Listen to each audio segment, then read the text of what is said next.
اعوذ باللہ من الشیطان الرجیم بسم اللہ الرحمن الرحیم رب اشرح لی صدری ویسر لی امری واحلل عقدۃ من لسانی یفقہوا قولی۔ سورۃ الشعراء ہم پڑھ رہے تھے۔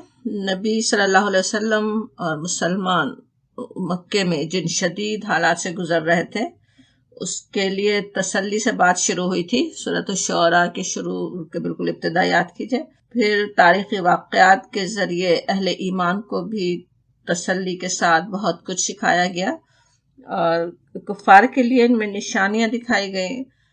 حضرت موسیٰ علیہ السلام اور ابراہیم علیہ السلام کے بعد اب حضرت نوح علیہ السلام کی قوم کا کچھ حال بتایا جا رہا ہے۔ اللہ کے برگزیدہ رسولوں میں سے نوح علیہ السلام سب سے قدیم ہے، جن کے احوال کی تفصیل قرآن میں کئی مقامات پر ملتی ہے۔ یہاں پر کہا گیا بسم اللہ الرحمن الرحیم کذبت جھٹلایا قوم نوح المرسلین، نوح کی قوم نوح نے مرسلین کو جھٹلایا۔ یہاں پہ جس طرح آ رہا ہے بات شروع ہی ہو رہی کذبت قوم نوح، جیسے معلوم ہوتا ہے اس قوم کا نوح علیہ السلام کی قوم کا سب سے بڑا سب سے پہلا تعارف کیا ہے کہ انہوں نے مرسلین کو جھٹلا دیا، جھٹلانے والوں میں سے وہ تھے۔ یہاں ویسے کہا گیا مرسلین، مرسل کی جمع مرسلین یعنی پیغام لانے والے، رسول۔ اگرچہ ان کی قوم نے صرف حضرت نوح علیہ السلام کو جھٹلایا تھا، لیکن یہاں جمع کے صیغے میں آ رہا ہے کہ انہوں نے مرسلین کو جھٹلایا۔ اس کی مختلف تشریح اور توضیح مفسرین نے کی کہ کیوں جمع کے صیغے میں بات آ رہی ہے، اور بھی جگہ آتی ہے دوسرے قوموں کے لیے بھی، لیکن اصل بات جو زیادہ راجح بات ہے، جو زیادہ سمجھ میں آنے والی بات ہے، وہ یہ کہ تمام انبیاء کی دعوت ایک ہی تھی، ایک کو جھٹلانا سب کو جھٹلانے کے برابر ہی تھا۔ ایک بات یہ بھی ہوتی کہ جیسے نوح علیہ السلام کا جو انکار کرنے والے ہوں، وہ صرف ان کے نبی ہونے کا انکار نہیں کر رہے تھے، بلکہ اس بات کو ماننے کے لیے تیار نہیں تھے کہ اللہ کی طرف سے انسانوں میں سے انبیاء کو مبعوث کیا جاتا ہے، انسانوں میں سے انبیاء کو مبعوث ہونا ضروری ہے۔ اسی بات کا وہ اصل انکار کر رہے تھے، تو اس وجہ سے کہا جاتا ہے کہ انہوں نے مرسلین کو جھٹلایا۔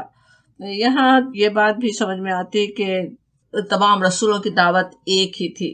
جو قوم اپنے رسول کی دعوت سے انکار کر دے وہ گویا ایک تو سب کا انکار کر رہے ہیں، دوسرے نشانی نبی صلی اللہ علیہ وسلم کے جھٹلانے والوں کے لیے بھی ان پر بھی حقیقت واضح کی جا رہی ہے۔ یا آج بھی جو انبیاء کو جھٹلاتے ہوں، اپنے نبی کو مان رہے ہیں لیکن دوسرے نبی کو نہیں مانتے، ان کے لیے بھی یہ بات واضح کی جاتی کہ کس طرح تمام انبیاء کی دعوت ایک ہی تھی، اور پھر ان کے قوم کے جواب بھی ایک جیسے تھے، اور پھر ظاہر انجام بھی ایک ہی ہونا تھا۔ اس میں کتنی تنبیہ تھی قریش کے لیے کہ اگر وہی کام وہ بھی کر رہے ہوں، اسی طرح وہ اپنے رسول کو جھٹلائیں، تو پھر ذرا انجام دیکھ لیں قوم نوح کا۔ اور پھر کہا جاتا اذ قال، اذ کہیں تو کیا ہوتا ہے جیسے ایک وقت کا واقعہ سنایا جا رہا ہے، ایک بات سنائی جا رہی ہے جو پیش آئی تھی۔ اذ جب قال لہم کہا ان کے لیے، ہم کا اشارہ کس طرف ہے؟ قوم نوح کی طرف، لہم ان کے لیے، قوم نوح کے لیے، اخوہم ان کے بھائی یعنی وہ قوم نوح جو تھی ان کے بھائی کون ہے؟ نوحن۔ الا تتقون، الا کہیں تو کیا نہیں، تتقون تم تقوی اختیار کرتے، تم ڈرتے، ویسے اکثر ترجمے میں لکھا ہوا ہوگا تقوی کے لیے۔ پہلی بات تو یہاں پہ یہ کہ کہا گیا کہ اذ قال لہم اخوہم، ان کے بھائی نوح نے ان سے کہا۔ یہاں ہم کا جیسے اشارہ ہم نے سمجھا ان کی قوم، اور نوح ان کے بھائی۔ بات یہ ہوتی کہ اکثر بستیاں جو بستی تھیں، ایک ہی قبیلے کے لوگ پھیلتے پھیلتے کئی قبیلے بن جاتے، اور پھر وہ سب ان کی نسلیں اوپر جا کے ایک دوسرے سے مل ہی رہی ہوتی ہیں۔ بالکل اسی طرح نبی کریم حضرت محمد صلی اللہ علیہ وسلم جہاں مکے میں آپ اپنی دعوت پیش کر رہے تھے، وہ بھی سب آپ کے بھائی بند تھے۔ کچھ ہی اوپر جا کر کہیں دادا سے کچھ قبیلے مل رہے ہیں، کچھ اس سے پردادا کے ساتھ جا کر نسل مل رہی ہے، یا تھوڑا سا اس سے اوپر، کچھ ہی اوپر جا کر سب ایک ہی نسل سے تعلق رکھتے ہیں۔ تو ایک طرح سے نسلی طور پہ، نسبی طور پہ وہ بھائی ہی تھے۔ بالکل اسی طرح وہ بھی نوح علیہ السلام بھی بھائی تھے اپنی قوم کے، جس طرح نبی صلی اللہ علیہ وسلم تمہارے بھائی ہیں، یہ بات بھی ان کو بتائی جا رہی ہے۔ یہ بات بھی کہ جب بھائی کہے تو یہ کہ قوم اپنے رسول سے خوب واقف تھی، پہلے سے واقف تھے کہ وہ کیسے دیانتدار اور بہترین اخلاق اور بہترین صلاحیتوں کے مالک تھے، اور رسول بھی اپنے قوم کے مزاج، ان کے خیالات، ان کے جذبات سے خوب واقف ہوتے ہیں۔ وہ جانتے ہیں کہ قوم کے کیا کمزوریاں ہیں، کیا ان کے حالات ہیں، اور کیا کچھ وہ کر سکتے ہیں۔ وہ واقف ہوتے ہیں ایک دوسرے سے، ان کی وہ اصلاح کر سکتے ہیں، وہی انہیں صحیح مشورے دے سکتے ہیں، وہی انہیں صحیح بات بتا سکتے ہیں۔ اذ قال لهم، جب کہا ان کے لیے، اخوہم، ان کے بھائی نوح نے، الا تتقون، کیا تم تقوی اختیار نہیں کرتے؟ تقوی اختیار نہیں کرتے۔ تقوی کا جو لفظ ہے، اصل دعوت ویسے انبیاء کی اکثر یہی ہے نا کہ تقوی کے لیے پکارتے ہیں، تقوی کے لیے بات کرتے ہیں۔ حضرت موسیٰ علیہ السلام کو فرعون کے پاس جانے کا حکم دیتے ہوئے کہا گیا تھا، ان ائت القوم الظالمین قوم فرعون الا یتقون، پیچھے ہم پڑھا ہے، ظالم قوم کے جاؤ، ظالم قوم کے پاس، فرعون کی قوم کے پاس، کیا نہیں وہ تقوی اختیار کرتے۔ حضرت نوح علیہ السلام کا اپنے قوم سے خطاب دوسری جگہ انہی الفاظ میں آتا ہے، اعبدوا اللہ ما لکم من الہ غیرہ افلا تتقون، اللہ کی بندگی کرو۔ اللہ کی بندگی سب سے پہلی دعوت ہے جو انبیاء کرام دیتے۔ ما لکم من الہ غیرہ، اس کے سوا کوئی تمہارا الہ نہیں، افلا تتقون، کیا تم اس کا تقوی نہیں اختیار کرتے۔ اسی طرح سورہ نوح میں بھی بالکل وہی الفاظ ہیں، اعبدوا اللہ واتقوہ واطیعونی، اللہ کی بندگی کرو، اس سے ڈرو، اس کا تقوی اختیار کرو اور میری اطاعت کرو۔ تتقون واتقوہ، تقوی اکثر اردو میں ایک ہی لفظ سے ترجمہ کرنا آسان ہے، اس لیے ہم ڈرنا کہتے ہیں، لیکن پوری حقیقت سمجھ میں نہیں آتی تقوی کی اس سے۔ تقوی کا ویسے روٹ ورڈ واو قاف یہ ہے، وقایت الشیء کہ ہے، یا وقایت، وقاء کے معنی ہوتے کسی چیز کو مضر اور نقصان پہنچانے والی چیزوں سے بچانا، اس سے بچانے کے لیے وقاء کا لفظ آتا ہے۔ تو ہم جو ٹرم قرآن میں پڑھ رہے ہیں اس کے معنی ہوں گے کہ اپنے آپ کو گناہوں کے غلط انجام سے بچانا، گناہوں سے رکنا، وہ اصل تقوی ہے۔ گناہوں سے رکنا صرف کسی اس وجہ سے نہیں کہ کوئی پرہیز ہے یا لوگ کیا کہیں گے، اصل اس کے انجام سے پتہ ہے کہ اگر ہم نے یہ کیا تو اللہ تعالیٰ کو ہم ناراض کریں گے، اس لیے بچیں، تو وہ اصل میں تقوی ہے۔ تقوی ویسے سوچیں دنیا کے کاموں میں بھی ہمیں اختیار کرنا ہی ہوتا ہے، اسی سے تقوی کا مفہوم بھی سمجھ میں آتا۔ جیسے ٹکٹ سے بچنے کے لیے ہم روڈ کے جو اصول ہیں اس کی ہم پابندی کرتے ہیں، اصولوں کی، کہ کوئی غلطی نہ کریں تاکہ ٹکٹ سے بچ جائیں۔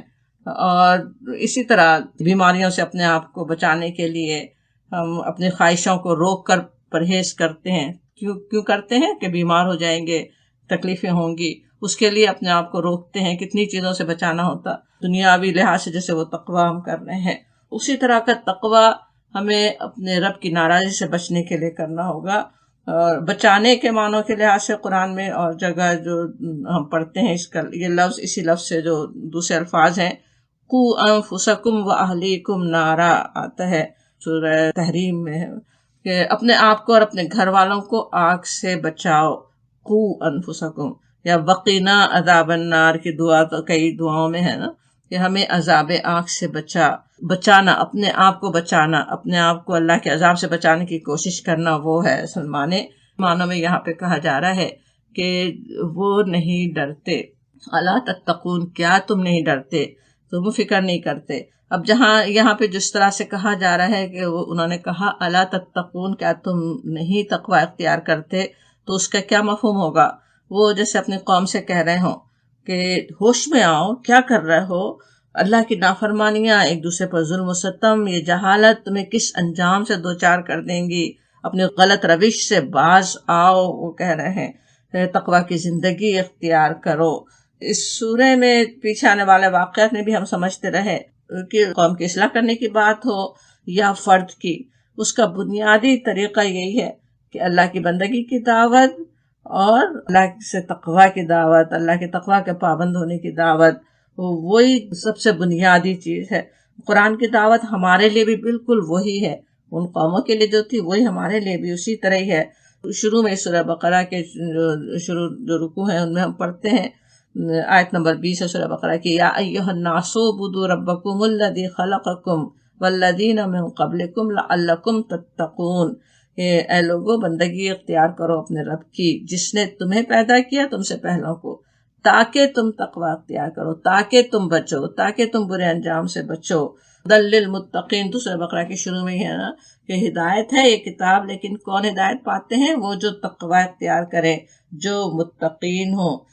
انبیاء کرام کی دعوت اصل میں ہے یہ انسانوں کی فلاح کے لیے۔ انبیاء کرام مبعوث کیے ہی اس لیے گئے، انسانوں کی رہنمائی کریں، ان کی فلاح کے لیے، معاشرے کی اصلاح کرنے کے لیے، اللہ کے بندوں کو ایک دوسرے پر ظلم سے روکنے کے لیے، خود غرضی، ہوس اور لالچ سے بچانے کے لیے، پورے معاشرے کو سدھارنے کے لیے۔ یہ اصل کام تھے نا انبیاء کرام کے۔ اور وہ معاشرہ سدھر کیسے سکتا ہے؟ انسان اس ظلم و ستم سے اپنے آپ کو روک کیسے سکتے ہیں کہ ہر انسان سدھر جائے؟ ہر انسان کو اندر سے بدلنے کے لیے تقوی کی ضرورت ہے۔ اندر سے نہ انسان بدلے تو کتنے ہی قوانین بنا دیے جائے۔ ہماری دنیا میں دیکھتے ہیں کیسے کیسے قوانین، کیسی کیسی سزائیں ہوں، لیکن سارے جرائم بھی ہوتے۔ کہاں وہ مدینے کی بستی میں جرائم ہوتے نہیں تھے، کوئی جیل نہیں تھی، کوئی سزائیں نہیں دی جاتی تھی، کتنی کم سزاؤں کے مواقع پیش آئے۔ تو وہ تقوی، دل کے اندر وہ تقوی ہو، وہی نیکی کی اصل بنیاد ہے۔ دل میں تقوی، اپنے رب کی صحیح پہچان، اس کے سامنے جواب دہی کا احساس نہ ہو تو پھر کوئی عمل نیکی بھی نہیں بن سکتا۔ نیکی کے لیے بھی ضروری ہے، برائیوں سے اپنے آپ کو بچانے کے لیے بھی، نیکی کرنے کے لیے بھی وہ دل کا تقوی چاہیے، اسی کی طرف وہ احساس دلاتے ہیں۔ اور پھر کہتے ہیں، آیت نمبر 107 دیکھیے، سورہ شعراء ہم پڑھ رہے ہیں، سورہ نمبر 26۔ سورہ شعراء سے اکثر کنفیوژن بھی ہو رہا ہے لوگوں کو، شورا نہیں ہے، شعراء ہے۔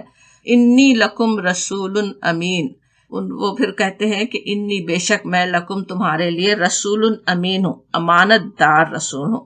رسول امین کہنا کئی طرح سے ہے، امن کا پیغام لانے والے بھی، معاشرے کو پیسفل بنانے والے۔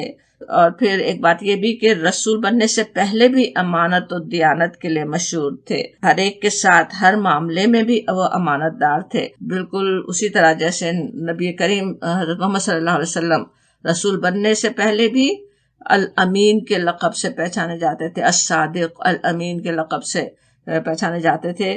رسول بننے کے بعد بھی اتنی زیادہ مخالفتیں نبی صلی اللہ علیہ وسلم کی بھی ہوئیں، لیکن ہجرت کے وقت بھی آپ کے پاس لوگوں کی امانتیں رکھی ہوئی تھیں۔ نبی صلی اللہ علیہ وسلم الامین ہے، تمہارے رسول جو الامین تھے، امانت دار تھے۔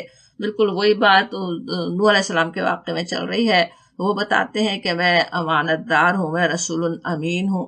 لیکن رسول امین کا ویسے جو اصل مفہوم یہاں پہ ہے وہ یہ کہ جیسے خاص طور پہ جو مفہوم ہے رسول امین کہنا، یہ کہ اللہ کے پیغام کو پوری امانت کے ساتھ پہنچانے والا ہوں۔ رسول اور امین دونوں ساتھ مل کر ہے نا، تو رسول جو اللہ کا پیغام لانے والے ہیں، اس پیغام کو وہ پوری امانت کے ساتھ اللہ کے بندوں تک پہنچانے والے تمام رسول ہی تھے۔ وہی تعارف یہاں نوح علیہ السلام کا ہو رہا ہے، انہوں نے اپنی قوم سے وہ تعارف کروایا کہ اللہ تعالیٰ کی طرف سے جو احکامات، جو تعلیمات دی گئیں، ان میں نہ شمع بھر اضافہ کرنے والا ہوں، نہ کمی کرنے والا۔ بالکل جیسا حکم ہے، جو احکامات دیے گئے، جو پیغام مجھے اللہ تعالیٰ کی طرف سے ملا، اسے بالکل صحیح حالت میں تم تک پہنچا دینے والا ہوں۔ اب کس طرح جیسے قائل کر رہے ہیں کہ اطاعت کرنے کی کیوں ضرورت ہے۔ سورہ نوح کی جیسے آیت ابھی ہم نے پڑھی تھی، وَأَطِیعُونِی، رسولوں کی سب سے بڑی جو یہ سب دعوت وہ یہ کہ اللہ کی بندگی اور میری اطاعت کرو۔ اطاعت کیوں کرو؟ میں اپنی طرف سے نہیں کہہ رہا ہوں، میں رسول امین ہوں، میں اللہ کا پیغام بالکل ٹھیک ٹھیک تم تک پہنچا رہا ہوں، اس لیے تمہیں میری اطاعت کرنے کی ضرورت ہے۔ اور پھر جو پہلے سے ہی الامین تھے، جو پہلے سے ہی امانت دار تھے، قوم دیکھ سکتی ہے کہ وہ جو اپنے ہر چھوٹے سے چھوٹے معاملے سے لے کر بڑے سے بڑے معاملے تک بالکل امانت داری کے ساتھ معاملہ کرنے والا ہو، اسی پر تو بھروسہ کیا جا سکتا ہے کہ وہ اللہ کی طرف سے جو امانت ان کے سپرد کی گئی وہ اسے جوں کا توں پہنچا دیں گے، کوئی شک اس پہ ہو نہیں سکتا۔ اور یہی پیغمبروں کی سنت رہی، اور یہی طریقہ ان کے فالوورز کا، ان کے پیرووں کا، اللہ کے رسولوں کا کام جو کرنا چاہیں، جو اللہ کے رسول جو پیغام لائے تھے، جو انہیں پھر دوسرے انسانوں تک پہنچانا ہے، وہ بھی انہیں اسی طرح پہنچانے کی ضرورت ہے، اسی امانت کے ساتھ پہنچانے کی ضرورت ہے۔ اس میں کس طرح محتاط بھی ہونا چاہیے کہ اس امانت میں کوئی خیانت نہ ہونے پائے، اس میں کوئی گڑبڑ نہ ہونے پائے، ایک بات جس کا ہمیں پتہ نہیں ہے، اللہ کے رسولوں نے جس امانت کے ساتھ، ذمہ داری اور احتیاط کے ساتھ اللہ کے بندوں تک وحی پہنچائی، بالکل اسی طرح ہم بھی پہنچانے والے ہوں۔ ایک بات جس کا ہمیں پتہ نہ ہو کہ قرآن میں آئی ہے یا نہیں، خواہ وہ قرآن کی تفسیروں میں لکھی ہوئی ہے، تفسیروں میں لکھی ہوئی ہے تو ظاہر ہے ہمیں دیکھنا چاہیے نا کہ وہ قرآن کی بات ہے یا مفسر کی بات ہے۔ اسی طرح بات آپ میری سن رہے ہیں، اس میں بھی کون سی بات میں قرآن کا ٹرانسلیشن کر رہی ہوں اور کون سی بات میں صرف سمجھانے کے لیے اپنے سے شامل کر رہی ہوں، اس کو سمجھنے کی ضرورت ہے نا۔ ایسا نہیں ہو کہ قرآن میں آیا، جو بات پورے درس میں سن لی وہ قرآن میں نہیں آئی، قرآن کی تشریح کرتے ہوئے بتائی گئی، تو اس طرح محتاط ہونے کی ضرورت ہے۔ ایسی کوئی بات اللہ کی طرف منسوب نہیں ہو جو اللہ تعالیٰ نے نہیں فرمائی، یا جیسے حدیث کی بھی بات ہو یا کوئی سی بھی بات ہو جو پتہ نہیں ہے کہ قرآن میں آئی یا حدیث میں آئی ہے، اور اس کے بارے میں بس کہہ دیا جائے کہ اللہ نے فرمایا یا نبی صلی اللہ علیہ وسلم کا فرمان ہے، پورا امانت کا حق ادا نہیں ہوتا نا۔ پھر بجائے وہ نیکی کی بات پہنچانے، وہ نصیحت کرنے سے نہ کرنا زیادہ بہتر ہے کہ انسان کو معلوم نہیں ہے اور وہ بات اس طرح سے کرے، تو کوئی شریعت کا صحیح حکم کیا ہے پتہ نہیں ہے اور آسانی سے انسان کہہ دے کہ یہ حرام ہے وہ حلال ہے۔ تو جس امانت کے ساتھ اللہ کا دین، اللہ کے نبیوں نے اس کے بندوں تک پہنچایا، اسی امانت کے ساتھ اسے آگے بڑھانے کی ضرورت ہے۔ ہمیں نبی صلی اللہ علیہ وسلم کا بھی طریقہ پتہ ہے، کوئی آ کے سوال کر رہے ہوں لیکن ابھی نبی صلی اللہ علیہ وسلم کے پاس کوئی حکم اس کے بارے میں نہیں آیا، آپ نے جواب نہیں دیا۔ کتنی قرآن میں ایسی مثالیں ہیں، حضرت خولہ بن ثعلبہ آ کے رو رہی ہیں، ان کے شوہر نے زہار کر دیا ہے، اور آپ انہیں یہ نہیں کہتے کہ نہیں کوئی بات نہیں، کوئی زہار نہیں ہوتا، آپ نے خود سے نہیں فرمایا جب تک کہ اللہ تعالیٰ کی طرف سے حکم نہیں آ گیا۔ جب اللہ تعالیٰ کی طرف سے بتایا گیا پھر آپ نے وہ قوانین نافذ کیے، تب آپ نے وہ بتائے۔ تو بالکل اسی طرح کسی بات کو بھی خود سے کہا نہیں جا سکتا کہ اپنے آپ انسان کہہ دے۔ صحابہ کرام اس معاملے میں کس قدر محتاط تھے، حدیث بیان کرتے ہوئے ایک لفظ کا بھی شبہ ہو جائے اسے بھی بتا دیتے کہ شاید حضور نے یہ لفظ کہا تھا یا یہ لفظ کہا تھا۔ ایسا نہیں ہوتا تھا کہ چلے اسی معنی کا لفظ ہم بیان کر دیں خود سے، حالانکہ حدیث کا ہمیں پتہ ہے کتنے اس کے سلسلے کے ساتھ بیان ہوتی نا۔ حضور سے ایک صحابی نے سنی، صحابی سے کسی اور نے، پھر کسی اور نے، پھر کسی اور نے، ان سب نے اس طرح بیان کی، بجائے اس کے کہ بس کوئی لفظ کہہ دیتے۔ تو سوچے اگر وہ اتنی احتیاط نہیں کرتے تو الفاظ کہاں سے کہاں پہنچ جاتے نا۔ تو اسی احتیاط، اس امانت کے ساتھ اللہ کے دین کو پہنچانا ہوتا ہے۔ حضرت عمر فاروق رضی اللہ عنہ کا ہمیں پتہ ہے کتنا دین کا بہترین فہم رکھتے تھے، اور خود اس کے خلیفۃ المومنین تھے، امیر المومنین تھے، لیکن ہر معاملے میں فتویٰ خود صادر کر دینے کے بجائے جہاں اختلاف رائے ہوتا وہاں پھر بہترین علم رکھنے والے صحابہ کو جمع کرتے، کئی دن تحقیق اور جستجو اور مباحث ہوتے، پھر ایک نتیجے پر پہنچتے تھے۔ جب کوئی دلیل کہیں سے مل جاتی، کوئی حدیث کسی کو پتہ چل جاتی، یا کہیں قرآن کی کسی آیت سے اشارہ مل جاتا، پھر اس پر عمل کیا جاتا۔ ایسا نہیں تھا کہ امیر المومنین ہے وہ بس کہہ دیں کہ نہیں یہ قانون ہے اور وہ نہیں ہے۔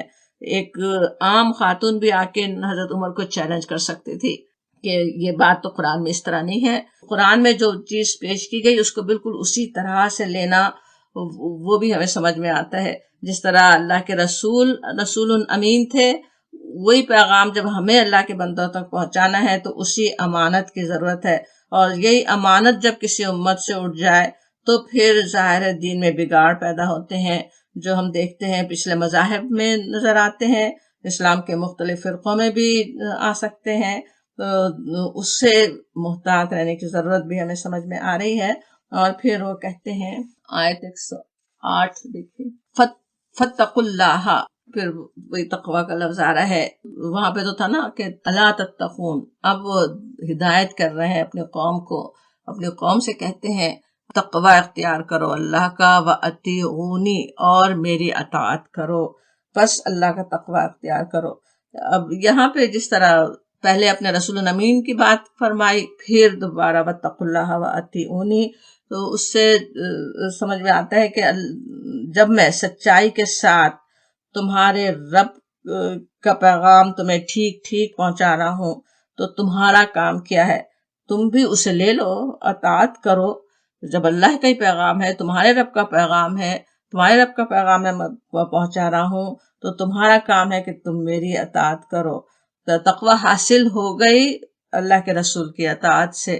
اللہ کے رسول اللہ کے امانت دار پیغامبر ہیں. اللہ کے رسولوں نے اللہ کے پیغام میں کوئی ذرہ برابر کمی یا زیادتی نہیں کی، تو پھر تمہیں لینے میں کیا حرج ہے؟ تم وہ بات کیوں نہیں لو؟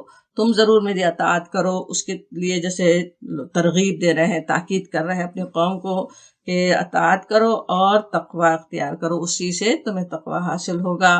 اطاعت سے پہلے فاتقوا اللہ آتا ہے. ماننے یا نہیں ماننے کی آزادی ہے نا، اطاعت کرے یا نہ کرے، مجبور نہیں کیا جا گیا. رسولوں نے بھی کسی کو مجبور نہیں کیا. انسان کو اپنے اختیار سے اصلاح کے آگے جھکنا ہے، وہی اصل امتحان ہے. لیکن اب تمہیں خود سوچنے کی ضرورت ہے. دونوں باتوں کا انجام بالکل مختلف ہے. تم سوچ لو کہ کیا انجام ہوگا، وہ اصل احساس ان کو دلا رہے ہیں. اور تقوی اور رسول کے اطاعت ویسے ظاہر میں تو جیسے ایک پابندی نظر آتی ہے کہ تقوی اختیار کریں، اپنے آپ کو بچائیں، کئی چیزوں سے روکیں، صرف رسول کی اطاعت پہ قائم رہیں، اللہ اور اس کے رسول کی. لیکن حقیقت یہ ہے کہ ہر انسان بے شمار پابندیوں کے چکر میں پھنسا ہی رہتا ہے. کہیں کلچر کا پریشر، کہیں سوسائٹی کے نارم کے نام پر کوئی اپنا دربار قائم رکھنے کے لیے کسی کو مجبور کر رہا ہے، اپنی تجارت چمکانے کے لیے کتنے لوگوں پہ کیا کیا چیزیں ٹھوسی جا رہی ہوں، کوئی اپنی لیڈری برقرار رکھنے کے لیے لوگوں سے اپنی اطاعت کروا رہا ہو، کہ طرح طرح سے انسانوں کو بے وقوف بنا کر کتنے ہی ایسے لوگ ہیں جو اپنی مرضی ان پر چلاتے ہیں. تو اور کوئی نہیں تو اپنا نفس اور شیطان تو ہر وقت ہے جو ہمیں غلام بنانے کے لیے تیار ہے. تو یہ ساری جو چیزیں ہم سے اطاعت کروانا چاہتی ہیں، یہ سارے لوگ، یہ اپنا نفس، یہ شیطان، ان سب سے بچنے کے لیے ایک اپنے رب کے آگے انسان اگر جھک جائے، ایک سجدہ اپنے رب کے بندے بن کر اپنے رسول کے نقش قدم کو پکڑ لینا، ہزاروں سجدوں سے، ذلتوں سے انسان کو بچانے والا ہے. اندھیروں سے نکال کر روشنی میں لے آتا ہے. جس طرح سورہ بقرہ میں آتا ہے نا، اللہ ولی الذین آمنوا یخرجہم من الظلمات الی النور. اللہ ایمان لانے والوں کا ولی ہے. جب بندہ اطاعت کر کے اپنا ہاتھ اپنے رب کے ہاتھ میں دے دیتا ہے، اپنے رب کے دامن کو پکڑ لیتا ہے، تو اللہ تعالیٰ اس کا ولی بن جاتا ہے، تمام اندھیروں سے نکال لیتا ہے، یہ تمام خدائیوں سے بچا دیتا ہے، دوسروں کے خدائیوں سے، دوسروں کے سجدوں سے، اور ایک اللہ کا بندہ بن جائے اور سب سے آزاد ہو جائے انسان. اور پھر کہتے ہیں وما اسألکم. اب پھر وہی اپنی قوم کو اپنی بتانے کے لیے کہ کیوں وہ اطاعت کریں، میری اطاعت کیوں کرنا تمہارے لیے ضروری ہے، اس کا قائل کرنے کے لیے پھر کہتے ہیں وما اور نہیں، اسألکم میں سوال کرتا تم سے، میں مانگتا تم سے، علیہ اس پر، علیہ ہی کا اشارہ جو میں دعوت دے رہا ہوں، جو میں کام کر رہا ہوں، جو رسالت کا جو میں فریضہ انجام دے رہا ہوں، اس کی طرف اشارہ ہے ہی کا. علیہ اس پر، من اجر کوئی صلہ، ان اجریہ، ان کے معنی اگر بھی ہوتے یا نہیں کے معنی ویسے یہاں پہ ہیں کیونکہ آگے اللہ آ رہا ہے کہ ان اجریہ نہیں میرا صلہ، اللہ مگر، علی رب العالمین، رب العالمین پر، میرا اجر تو اللہ رب العالمین پر ہے، وہ دینے والا ہے. اب اپنے سچے رسول ہونے کی ایک اور دلیل پیش کی انہوں نے. اللہ کے رسولوں کے کردار کا یہ نمونہ قرآن ہمارے سامنے رکھ رہا ہے اصل میں تو، کہ وہ کس طرح لوگوں سے کوئی توقع نہیں رکھتے، کچھ وہ سوال نہیں کرتے، کوئی وہ مانگتے نہیں. اللہ کے دین کو آگے پھیلانے کے لیے ایک داعی کی بھی ہے جیسے لازمی صفت ہے. آج ہم سب بھی ویسے ایک داعی ہیں، اگر زبان سے ہم کریں یا نہ کریں دعویٰ، ہم کو دیکھ کر ہی لوگوں کو اسلام کا پتہ چلتا ہے کہ اسلام ہے کیا. تو اس کے لیے یہ ساری صفات کی ہمیں فکر رکھنے کی ضرورت ہے کہ صفات ہمارے اندر بھی ہوں. اپنی یعنی کسی بھی دنیاوی غرض کے بغیر اپنا فریضہ سمجھ کر لوگوں کی خیر خواہی کے لیے ہی یہ کام ہونا چاہیے کہ لوگوں کو نصیحت پہنچانے کا، دین صحیح طریقے سے پہنچانے کا. اس میں دنیا کی کوئی فکر نہیں ہو، دنیا میں شہرت ملتی ہے یا نہیں ملتی، دنیا میں کچھ اس سے فائدہ حاصل ہوتا ہے یا نہیں. اگر اس کے لیے کریں تب تو وہ کوئی نیکی نہیں رہی، اگر دنیا کی کوئی بیچ میں غرض آ گئی. اور وہی اسی طرح بالکل بے غرض کام کرنے والے تھے. قوم مخالفت کر رہی ہو، قوم اذیتیں دے رہی ہو، قوم تکلیفیں دے رہی ہو، اور اللہ کے رسول ان کی خیر خواہی کرتے ہیں، انہیں آگ سے بچانا چاہتے ہیں. سورہ ہود میں بھی حضرت نوح علیہ السلام کی بات بالکل اسی طرح کی آتی ہے. وہاں پہ وہ کہتے ہیں وَيَا قَوْمِ لَا أَسْأَلُكُمْ عَلَيْهِ مَالًا، مال کی بات خاص طور پہ کی کہ میں کوئی تم سے مال نہیں مانگ رہا. دنیا کے جو دوسرے خدا بنے ہوئے ہوتے ہیں وہ مال بھی چاہتے ہیں، اپنے حکومتوں کو بھی ٹیکس دو، وہ ہم پہ حکومت کریں، اور جو بھی ہوں اپنی اطاعت کروانے والے کس طرح وہ ساتھ ہی مال بھی مانگتے ہیں. ان کے بتوں پہ بھی نذرانے انہیں دینے ہوتے تھے. میں تو تم سے کوئی مال نہیں مانگ رہا. ان اجریہ الا علی اللہ، میرا اجر تو اللہ کے ذمہ خالصتاً اللہ کے لیے کام کر رہا ہوں، اپنے اللہ کی رضا کے لیے، اللہ سے اجر پانے کے لیے کام کر رہا ہوں. تو پھر تم سوچو. اب یہ بات وہ بتاتے کیوں ہیں؟ اپنے مخلص ہونے کی دلیل پیش کر رہے ہیں، انہیں سوچنے کے لیے کہہ رہے ہیں کہ پھر کیوں نہیں میری بات مانو. نبی صلی اللہ علیہ وسلم کی زبان سے بھی یہی بات کہلوائی گئی. قُل لَا أَسْأَلُكُمْ عَلَيْهِ أَجْرًا، سورہ شورى کی آیت 23 ہے کہ کہہ دیجئے، آپ سے بھی کہا گیا کہ آپ فرما دیں، آپ کہہ دیں نہیں میں تم سے چاہتا اس پر کوئی اجر. علیہ وہاں پہ بھی وہی ہے کہ جو رسالت کا جو میں کام کر رہا ہوں، جو میں تمہیں دین پہنچا رہا ہوں، میں اسے کوئی اجر تو تم سے نہیں مانگتا، نہ کوئی مال، نہ کوئی معاوضہ، نہ کوئی اور مادی اور دنیاوی فائدہ. میں تو بس رب العالمین سے اجر چاہتا ہوں، اس کی رضا کے لیے یہ خدمت انجام دے رہا ہوں.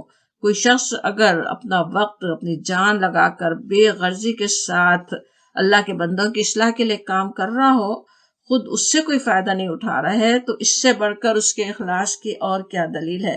کیوں نہ اس کی بات مانی جائے، کیوں نہ اس کی بات سنی جائے. یہی دلیل اس مومن نے رسولوں کی حمایت میں دی تھی، جس کا واقعہ سورہ یاسین میں آتا ہے. اتبعوا من لا یسألکم اجرا وہم مہتدون، کہ پیروی کرو ان کی جو تم سے کچھ سوال نہیں کرتے، کوئی اجر نہیں مانگ رہے ہیں، اور وہ خود سیدھی راہ پہ ہیں. پھر کیوں نہیں تم ان کی بات مانتے؟ وہ اپنے قوم کو قائل کرتا ہے، وہ سورہ یاسین میں جو واقعہ ہے. اب یہ ایک اور دلیل دینے کے بعد اپنے اخلاص کی، پھر وہ کہتے ہیں فاتقوا اللہ واتقونی. اب یہ بات اللہ کا تقوی اختیار کرو اور میری اطاعت کرو دوسری دفعہ آ رہی نا، یہ آیت بالکل یہی آیت پیچھے تھی. پیچھے ایک دلیل تھی ان کے اخلاص کی، پھر وہ بات انہوں نے کی، پھر ایک اور دلیل دی اپنے اخلاص کی، اور پھر وہ بات کرتے ہیں کہ سوچو، تم خود سوچو، جب میں تم سے کچھ اور نہیں چاہ رہا تو پھر کیوں نہ میری اطاعت کرو، اللہ کا تقوی اختیار کرو، میری بات مان لو، میری اطاعت کرو. وہ کہتے ہیں میری اطاعت اختیار کرو. اپنی قوم کو جسے موٹیویٹ ایک طرح سے کر رہے ہیں نا، ترغیب دے رہے ہیں. اب اگرچہ کسی کا بے غرضی کے ساتھ صرف معاشرے کی اصلاح کے لیے کام کرنا اس کے خلوص کی دلیل تو ہے، یعنی رسولوں کے سوا اگر کوئی کام وہ کر رہا ہو، لیکن غیر اللہ کی اطاعت غیر مشروط نہیں ہوتی. کوئی اور ہمیں مخلص نظر آ رہا، ہم اسے مخلص سمجھ رہے ہیں، سمجھنے میں غلطی بھی کر ہی سکتے ہیں. تو کسی کی بھی اطاعت ایسی نہیں ہو سکتی کہ ہم ہر بات اس کی مان لیں گے، بیعت کر لیں کہ بس ہم تمہاری اطاعت میں رہیں گے، کیونکہ ہر ایک اطاعت اللہ کے اطاعت کے اندر ہی ہو سکتی. رسول تو کیونکہ براہ راست اللہ کے نمائندے ہوتے ہیں، اللہ تعالیٰ کی طرف سے خود ان کی رہنمائی ہوتی ہے، ان کی نگرانی ہوتی ہے. وہ کسی ایسی بات کا حکم دے ہی نہیں سکتے جو اللہ نہیں چاہے، تو صرف اس وجہ سے ان کی مکمل اطاعت ہو سکتی ہے. باقی اور کسی انسان کی کوئی بھی ہو، خواہ وہ والدین ہو، کوئی لیڈر ہو، مذہبی لیڈر ہو، ہر ایک کی اطاعت اللہ کی اطاعت کے اندر ہی ہوگی. صرف اللہ کے رسول ہی کہہ سکتے ہیں کہ میری اطاعت کرو، اطیعونی، میری اطاعت کرو. اور ہر اطاعت ایک تو اللہ کی اطاعت کے اندر اور اللہ کی اطاعت کے لیے ہوگی. اپنے اللہ کو راضی کرنے کے لیے ہوگی. اپنے شوہر کی بھی اگر بات ہمیں سننی ہے تو کس لیے؟ ہم اپنے اللہ کو راضی کرنا چاہتے ہیں. اپنے والدین کی بات آج کس لیے ہو رہی ہے؟ ہم اللہ کو راضی کرنا چاہتے ہیں. اور پھر کہتے ہیں قالو، کہا انہوں نے. اچھا، اب یہ انہوں نے دعوت پیش کر دی. حضرت نوح علیہ السلام نے سمجھا دیا اچھی طرح، اپنی پوزیشن بتا دی، اپنے خلوص کے بارے میں، اپنی بے غرضی کا سب کچھ انہیں بتا دیا. اور پھر تمہیں کیا کرنا چاہیے وہ بتایا کہ تم اللہ کا تقوی اختیار کرو. اللہ کا تقوی ہی کہا تھا، اللہ سے ڈرو، دنیا کے لیے نہیں کرو، دنیا کے لیے اپنے آپ کو برائیوں سے نہیں روکو، میرے لیے برائی سے مت روکو، اللہ کے لیے روکو. اور وَأَطِیعُونِی، اور اطاعت میری کرو، کیونکہ میں رسول امین ہوں، میں اللہ کا پیغام تم کو دے رہا ہوں. اور جواب ان کے قوم کا کیا ہوتا ہے؟ اتنی مخلصانہ ان کی دعوت کا جواب وہ کیا دیتے ہیں؟ قالو، کہا انہوں نے، انؤمنو، کیا ہم ایمان لائیں، لکا، تیرے لیے، واتبعک، اور اتباع کرتے ہیں، پیروی کرتے ہیں تیری. ارذلون، ارذلون کا جو لفظ ہے ارذل کی جمع ہے ارذلون. ارذل آگ جب لگ جاتا تو اس کے معنی ہوتے ہیں نا جیسے زیادہ. ارذل کہنا وہ جن کو معاشرے میں کوئی مقام نہیں ملا ہوا ہے، کہ مسکین اور ایسا پیشہ رکھنے والے جو ناپسندیدہ ہیں دوسرے لوگوں کی نظر میں، غریب اور کمزور، حقارت کے قابل ہونا، گھٹیا، نچلے طبقے کے لوگ، تو جن کی طرف دوسرے لوگ رغبت نہ کریں، تو وہ سب ہے. تو وہ کیا کہتے ہیں کہ تیری پیروی تو ارذلون کر رہے ہیں. یہ کس طرح کا ان کا جواب ہے؟ بات نہیں ماننا ہے، اور اس کے لیے جو عذر پیش کر رہے ہیں وہ اس سے زیادہ برا عذر ہے، کہ ہم اس لیے نہیں کر سکتے کہ تیرے بات ماننے والے تو ارذلون ہیں. جن کو وہ ان کی دانش میں جو ارذلون ہے، اللہ کی نظر میں ظاہر ہے وہ ارذلون نہیں ہے، وہ تو سابقون الاولون ہوتے ہیں جو اللہ کے رسول پر آگے بڑھ کر ایمان لائے. ان کے درجے تو اللہ کے پاس کیا کیسے ہوتے ہیں، لیکن وہ ان کی نظر میں وہ ارذل ہے. واقعات جو سنائے گئے قرآن میں بالکل اسی طرح جو واقعات اس وقت پیش آ رہے تھے مکے میں، وہی بات سمجھانے کے لیے وہ واقعات سنائے گئے، اور بالکل وہی کچھ پیش آ رہا تھا اس وقت. نبی صلی اللہ علیہ وسلم کی پیروی بھی ایسے ہی لوگوں نے کی تھی جن کا معاشرے میں کوئی بڑا مقام نہیں تھا. بڑے بڑے جو سردار تھے، جو ایلیٹ طبقہ ہے، وہ تو انکار کر رہا ہے. وہ جو کچھ نوجوان ہیں یا پھر کمزور یعنی غلام ہیں اور اس طرح کے جو لوگ ہیں، وہ ضعفاء اور مساکین جیسے وہ ایمان لا رہے تھے. بالکل وہی بات ابو سفیان نے بھی کہی تھی.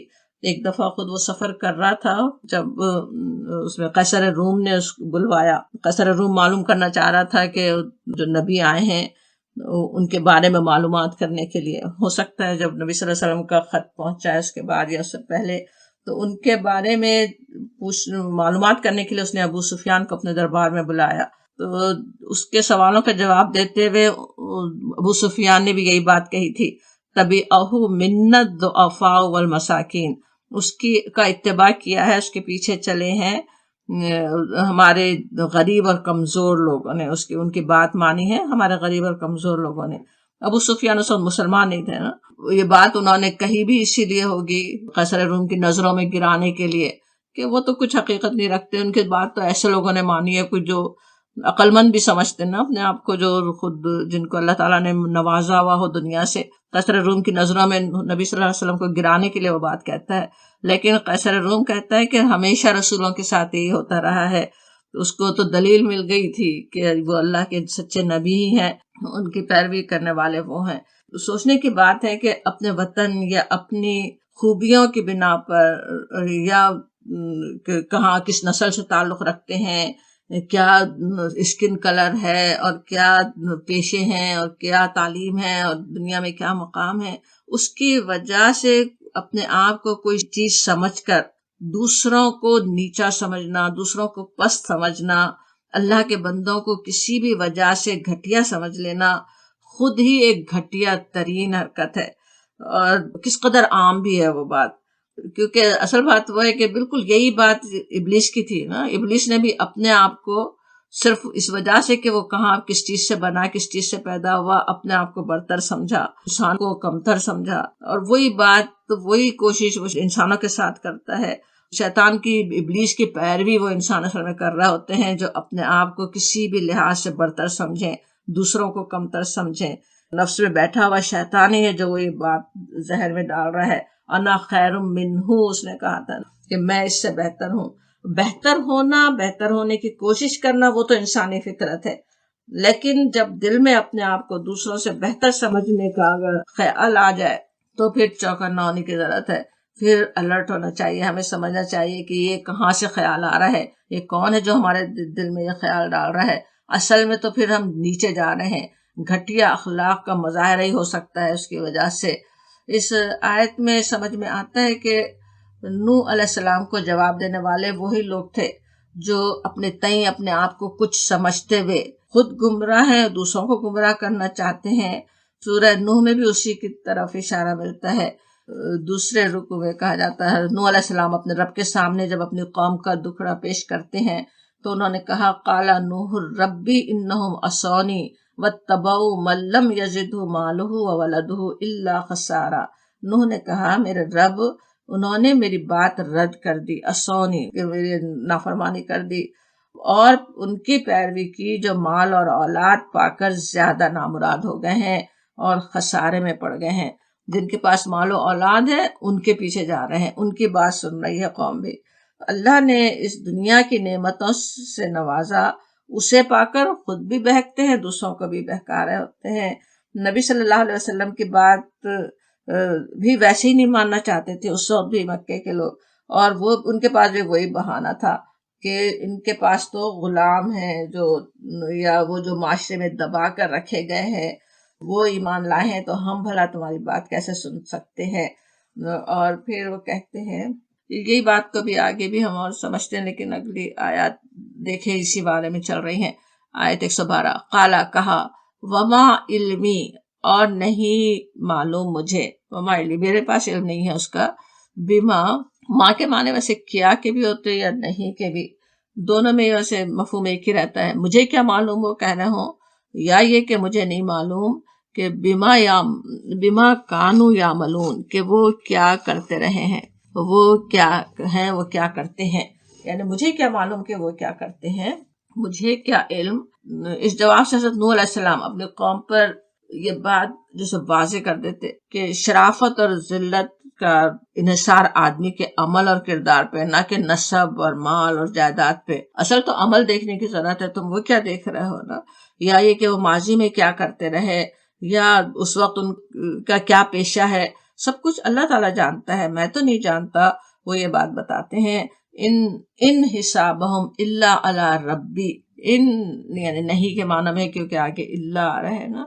ان حسابہم نہیں حساب ان کا، ہم وہ جو اہل ایمان ہیں جن کے لوگ تحقیر کر رہے ہیں ان کے بارے میں وہ کہتے ہیں کہ ان کا حساب نہیں ہے مگر علی ربی، میرے رب پر. لو تشعرون کاش کہ تم شعور رکھو. لو کے معنی ویسے کاش کے بھی معنی میں ہوتا، اگر کے بھی معنی میں ہوتا.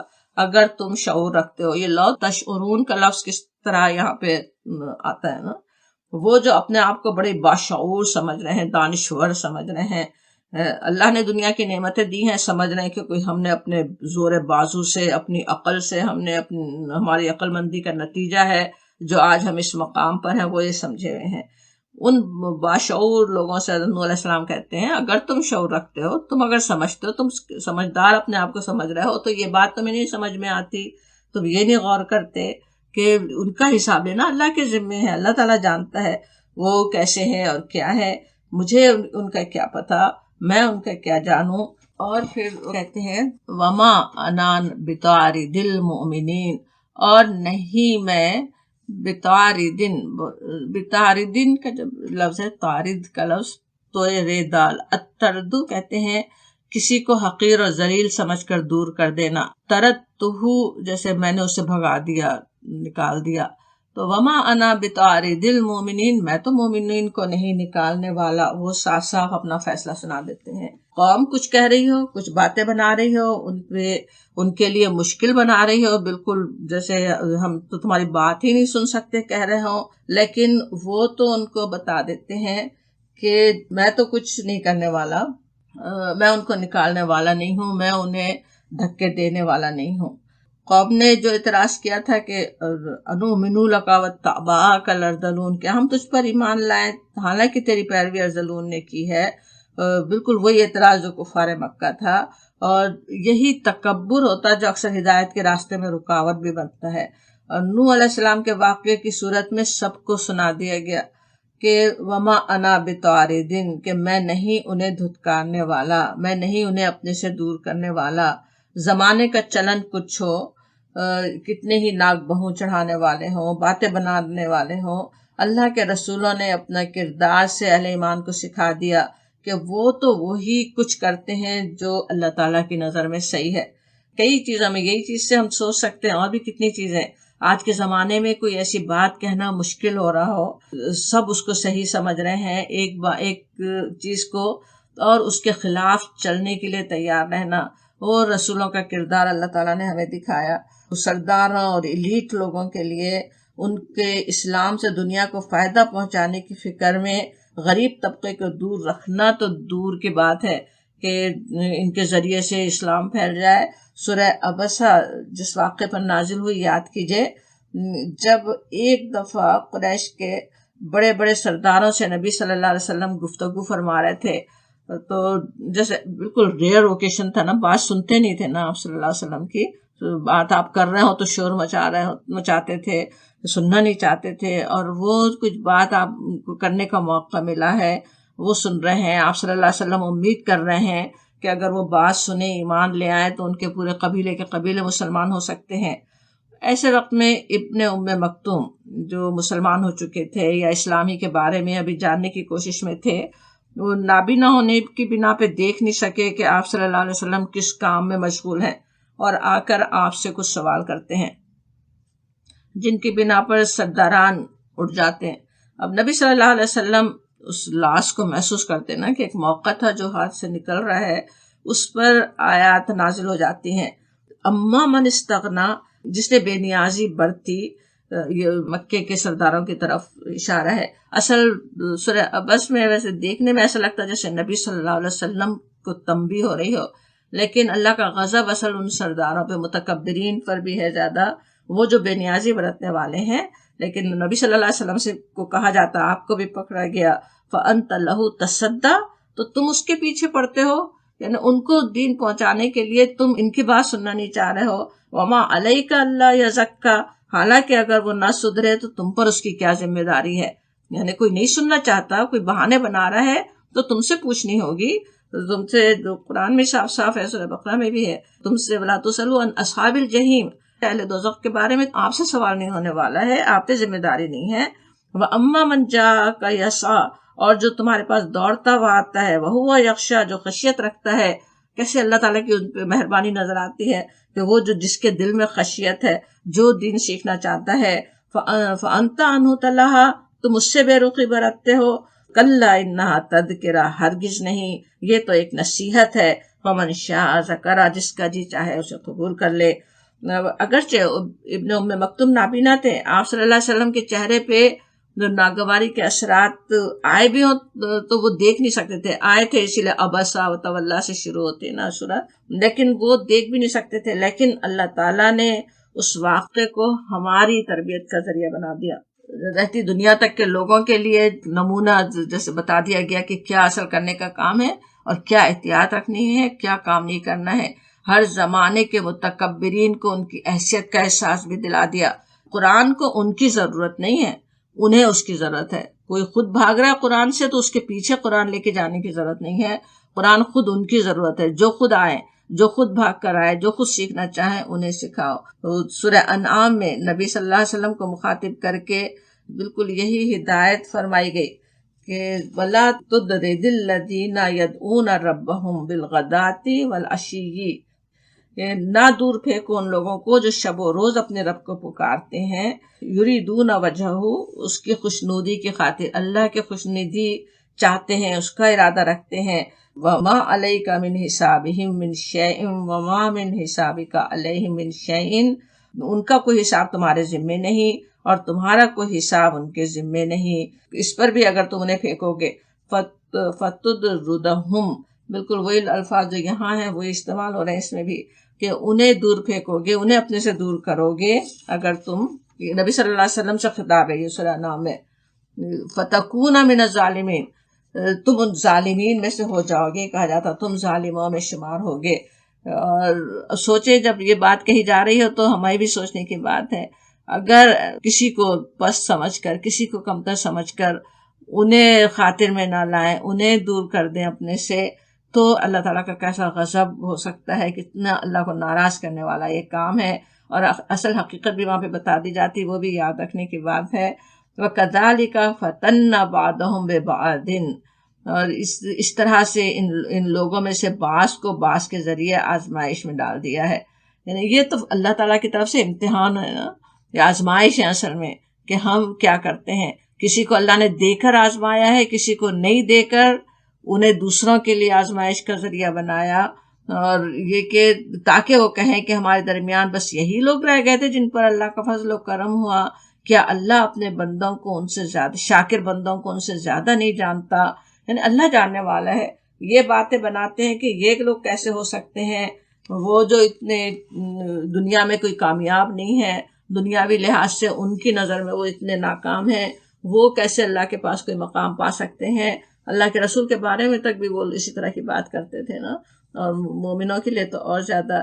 بالکل اسی طرح کی پھر ہدایت، جیسے یہاں سورہ انعام میں نبی صلی اللہ علیہ وسلم کو مخاطب کر کے ہدایت فرمائی گئی، اسی طرح کی ہدایت سورہ کہف میں بھی نبی صلی اللہ علیہ وسلم کو دی گئی۔ ہمیں اسے بھی بہت یاد رکھنے کی ضرورت ہے، تو اسے بھی دیکھ لیتے ہیں۔ وہاں پہ کہا گیا وَاصْبِرْ نَفْسَكَ مَعَ الَّذِينَ يَدْعُونَ رَبَّهُمْ بِالْغَدَاةِ وَالْعَشِيِّ يُرِيدُونَ وَجْهَهُ، اور اپنے دل کو ان لوگوں کی معیت پر مطمئن رکھو۔ وَاصْبِرْ نَفْسَكَ کا اسے ترجمہ انہوں نے کیا کہ بالکل صبر کے ساتھ اپنے نفس کو جمائے رکھو ان لوگوں کی معیت میں، جو کس کی معیت میں، کس کے ساتھ پر، جو اپنے رب کی رضا کے طلبگار بن کر، یریدون وجہہ کا ترجمہ کر رہے ہیں کہ وہ جو اپنے رب کا چہرہ چاہتے ہیں، اپنے رب کے چہرے کی طرف دیکھ رہے ہیں، اس کو راضی رکھنا چاہتے ہیں، اور صبح و شام اسے پکارتے ہیں، ان کے معیت پہ مطمئن رہو کہا گیا۔ آیات پڑھیں تو کیسے لگتا ہے، وہ جو چیتھڑوں میں پڑھنے والے، وہ خاک نشین بندے جو اپنے رب کی رضا کے طالب ہیں، اسی کے ساتھ لو لگاتے ہیں، وہ اللہ کو کس قدر محبوب ہے۔ اپنے محبوب نبی کریم رسول اکرم صلی اللہ علیہ وسلم کو ہدایت ہوتی ہے کہ ان کی معیت پر، ان کے ساتھ چلنے پر مطمئن رہو۔ ان میں ہر مزاج کے لوگ بھی ہو سکتے ہیں، اسی لیے وصبر ہے، صبر کے ساتھ، صبر بھی کرنا پڑے گا ان کے ساتھ رہنے میں، مگر رہو انہی کے ساتھ۔ اور تاکید ہوتی ہے آگے اسی آیت میں وَلَا تَعُدْ عَيْنَاكَ، اور ان سے ہرگز نگاہ نہ پھیرو۔ نگاہ نہیں پھیرو تو کیسی اور بھی بات ہے کہ انہی کے ساتھ رہو، ان سے نظریں مت پھیرو ان سے تم۔ تُرِيدُوا زِينَةَ الْحَيَاةِ الدُّنْيَا، کیا تم دنیا کی زینت پسند کرتے ہو؟ یعنی ان سے، ان کے ساتھ نہ دینا، ان سے نظریں پھیرنا کیسا ہے؟ جیسے اصل میں تم دنیا کے طالب ہو، دنیا چاہتے ہو۔ ظاہر ہے نبی صلی اللہ علیہ وسلم سے تو اس ارادے کی کوئی توقع نہیں تھی، آپ تو نہیں چاہتے تھے، لیکن ہمارے لیے، عام انسانوں کے لیے آپ صلی اللہ علیہ وسلم کو ہدایت یہ کی گئی، اور کہا گیا وَلَا تُطِعْ مَنْ أَغْفَلْنَا قَلْبَهُ عَنْ ذِكْرِنَا، اور کسی ایسے شخص کی اطاعت نہ کرو جس کے دل کو ہم نے اپنی یاد سے غافل کر دیا ہے۔ اللہ تعالیٰ غافل اسی کو کرتا ہے نا جو خود غفلت میں پڑا ہو، اور ایسے انسان جو غافل دل ہے جن کے پاس، وہی ہوتے ہیں نا جو اللہ کے نیک بندوں کو کمتر سمجھنے لگے، پس نگاہ سے دیکھیں۔ وَاتَّبَعَ هَوَاهُ، جس نے اپنے خواہش نفس کی پیروی کی، وَكَانَ أَمْرُهُ فُرُوطًا، امرہ فروطا کہیں تو جو حدوں کو پار کرنے والا ہے، کبھی کچھ کر رہا ہے، کبھی کچھ کر رہا ہے، اس کی اطاعت تم مت کرو۔ اطاعت کرنا ویسے وہاں پہ کیا ہے، ان کے پریشر میں نہیں آؤ، ایسا طریقہ زندگی اختیار مت کرو جو وہ تم سے چاہتے ہیں۔ اب یہاں پہ تو یہ بات ہے کہ ان کو دور نہیں کرو، ان کے معیت پہ مطمئن رہو۔ سورہ انعام کی ابھی جو آیت ہم نے یاد کی تھی، تو اس کی اگلی آیت تھی 54 میں نبی صلی اللہ علیہ وسلم کو ہدایت ہوتی ہے وَإِذَا جَاءَكَ الَّذِينَ يُؤْمِنُونَ بِآيَاتِنَا، اور جب تمہارے پاس وہ لوگ آئیں جو ایمان لاتے ہیں، فَقُلْ سَلَامٌ عَلَيْكُمْ، تو کہو تم پر سلامتی ہو، وہ ان پہ سلامتی بھیجو۔ ذرا سوچنے کی بات ہے، اس آیت کو ذرا رک کے سوچیں۔ نبی صلی اللہ علیہ وسلم سے کہا جا رہا ہے کہ وہ جو اہل ایمان آئیں جب تمہارے پاس، تو انہیں سلام کرو جیسے کہا جا رہا ہے نا، حالانکہ کوئی آنے والے کو سلام کرنا ہوتا ہے، پہل کرنی ہوتی، اپنے بڑوں کو چھوٹے سلام کرتے ہیں، استاد کو شاگرد سلام کرتا ہے، لیکن یہاں رسول اکرم محمد صلی اللہ علیہ وسلم کو ہدایت ہو رہی ہے کہ آپ کہیے سلام علیکم، اور انہیں بتائیے کہ کتب ربکم علی نفسہ الرحمہ، کہ تمہارے رب نے رحم و کرم کا شیوا اپنے اوپر لازم کر لیا ہے انہیں، اور گڈ ٹائڈنگ دو انہیں، خوشخبری دو انہیں، بشارت دو کہ اللہ تعالیٰ تو رحم ہی کرنے والا ہے، اپنے اوپر اللہ نے لازم کر لی ہے۔ یہ ہر چھوٹے بڑے کی تفریق ختم کرنا، سب انسانوں کو برابر سمجھنا، اس کی تاکید اور ترغیب قرآن کے مطالعے کے دوران مسلسل ہی دیکھتے رہے ہیں، لیکن کبھی دین کے فروغ دینے کی فکر میں بھی، جیسے سورہ عبسہ کی جو نازل ہوئی وہ کیا تھا، آپ صلی اللہ علیہ وسلم اس وقت اس فکر میں تھے، سرداران ایمان لے آئے، سارے قبیلے مسلمان ہو جائے، اتنے سارے لوگوں تک دین پہنچ جائے، اس فکر میں بھی کوئی غلطی انسان نہیں کر بیٹھے تو اس کی بھی تاکید بلکہ تنبیہ ملتی ہے۔ اور یہ بھی ہے کہ دینی لحاظ سے بھی یہ بھی اکثر ہوتا ہے نا کہ صرف دنیاوی لحاظ سے، مال کے لحاظ سے تکبر نہیں آتا، تکبر کبھی دین کے لحاظ سے بھی آ جاتا ہے کہ اپنے آپ کو تو بہت نیک سمجھ رہے ہیں، اپنے آپ کو سمجھ رہے ہیں کہ ہم بہت دین پر چلنے والے ہیں، اور دوسروں کو نیچی نظر سے دیکھ رہے ہیں کہ وہ تو یہ اور یہ غلطیاں کرنے والے ہیں۔ کسی انسان کی ایک غلطی پتہ چل گئی تو اس کو تو بالکل پٹ ڈاؤن کر دیں، اس کو تو کچھ دنیا میں کوئی مقام دینے کو تیار نہ ہو، تو وہ بھی غلطی ہے۔ وہ ہمیں کیا معلوم، وہ جس طرح یہاں پہ حضرت نوح علیہ السلام کی زبان سے کہا گیا تھا، ما علمی بما کانوا یعملون، مجھے کیا پتا، مجھے کیا علم وہ کیا عمل کرتے ہیں، وہ کیا کرنے والے ہیں، اس طرح ہمیں کیا معلوم، ہم کیا جانتے ہیں وہ کہ راتوں کو کیا عبادت کر رہے ہوں، وہ کیا اللہ سے اپنے گناہ کو معاف ہی کروا چکے ہوں رو رو کے، جس گناہ کی بنا پہ، جس غلطی کی بنا پہ آج ہم ان پہ سختی کرنا چاہتے ہیں، ہم تو نہیں جانتے۔ ان کو بھی ایسا نہیں ہو کہ پس سمجھیں، انہیں کمتر سمجھیں، کسی اور کو دینی لحاظ سے کمتر سمجھ لینا یا یہ سمجھ لینا کہ ان کی تو معافی نہیں ہو سکتی۔ اس کے بارے میں بہت اسکیری حدیث بھی پچھلے دنوں غالباً یاد بھی کی تھی ہم نے، کہ کس طرح کسی شخص نے کہا کہ اس کی تو مغفرت ہی نہیں ہو سکتی، تو اللہ تعالیٰ نے فرمایا کہ یہ کون ہے جو میری مغفرت سے لوگوں کو مایوس کر دینا، اللہ تعالیٰ اس کو تو بخش دے گا، اور جس نے یہ بات کہی اس کو پکڑنے والا ہے۔ تو اس کی اور بھی کئی وجوہات ہو سکتے ہیں جس کی وجہ سے وہ پکڑا جائے، دل میں ہی تکبر تھا اس کے، اور وہ دوسرے کو اللہ تعالیٰ توفیق بھی دے سکتا ہے کہ وہ ایمان لے آئے، بلکہ آج جو غلطی کر رہا ہو ہمیں نہیں پتہ کل وہ کس مقام پہ ہوتا ہے۔ اس معاملے میں بھی ہمیں ڈرنے کی ضرورت ہے کہ کسی کو کمتر نہ سمجھیں۔ انشاءاللہ تعالیٰ اللہ تعالیٰ اپنی رحمت سے ہمیں اس فتنے سے محفوظ رکھے، اور جس طرح اللہ تعالیٰ چاہتا ہے کہ ہم اس کے بندوں کے ساتھ تعلق رکھیں اسی طرح تعلق رکھنے والے ہوں۔ وآخر دعوانا الحمدللہ رب العالمین۔